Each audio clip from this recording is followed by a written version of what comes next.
I'll tell you a story. I know I've told this story before, but I want to tell the story again. One second, let's see.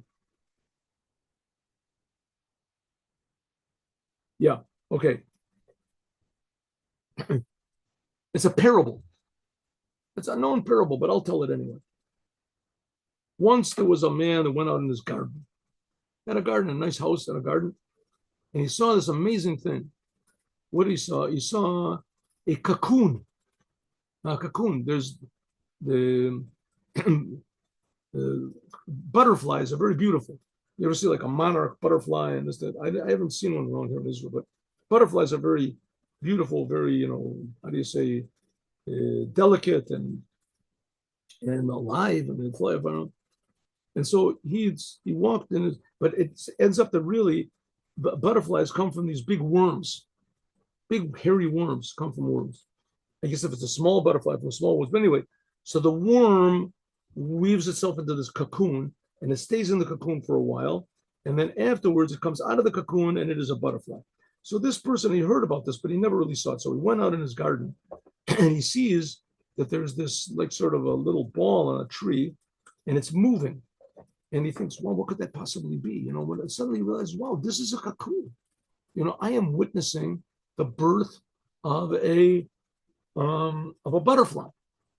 So sure enough, this cocoon starts moving around, and eventually like breaks out. He sees one leg come out and another leg come out, and then the wing, then it opens more, and he sees the body come out and the wings it's all wet and it's all sort of floppy and everything, and then the butterfly struggles and struggles and struggles, and it tries to move its leg and it moves its arm and it struggles, and he's watching this whole business, right? He's tremendously interested, right?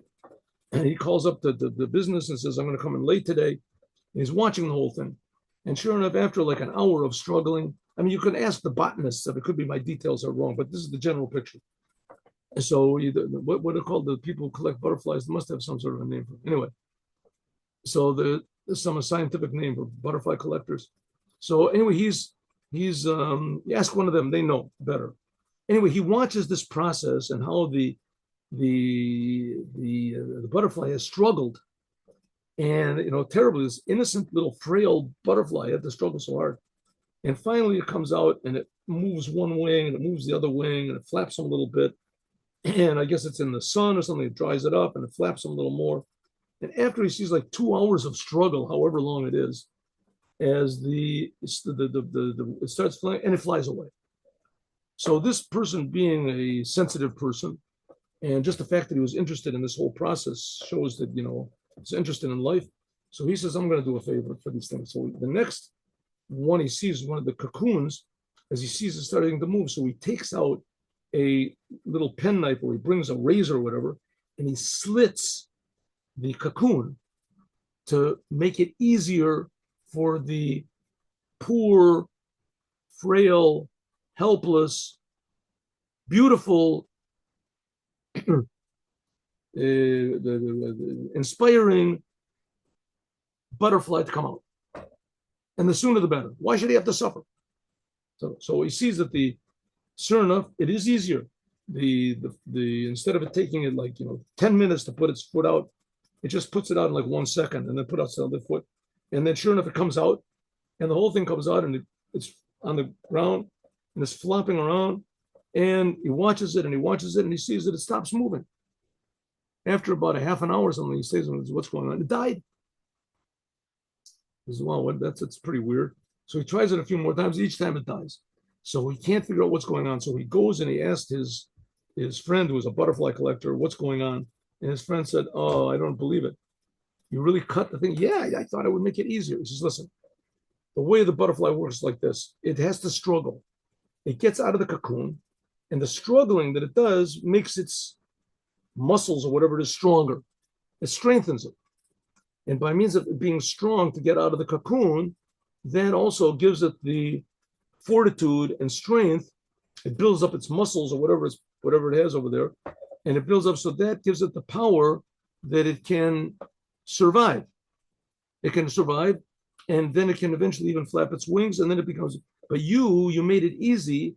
So because you made it easy, it did not develop the muscles and the power of defiance and of progress and etc.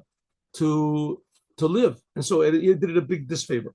So the point of the story is that sometimes difficulties, nobody wants them.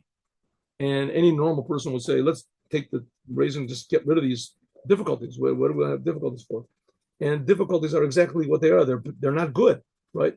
But in fact, they strengthen us. And in fact, it's a necessary stage in life. It doesn't have to be tragedies, but if that's what God wants, that's also. So the harder, the thicker the cocoon, the more effort it takes to get out, but the bigger metamorphosis there is to become from something that's crawling and stuck on the ground to something that can fly and be an inspiration of beauty to others. Have a good day with Mashiach now, God willing. See you tomorrow at 8 o'clock in the morning.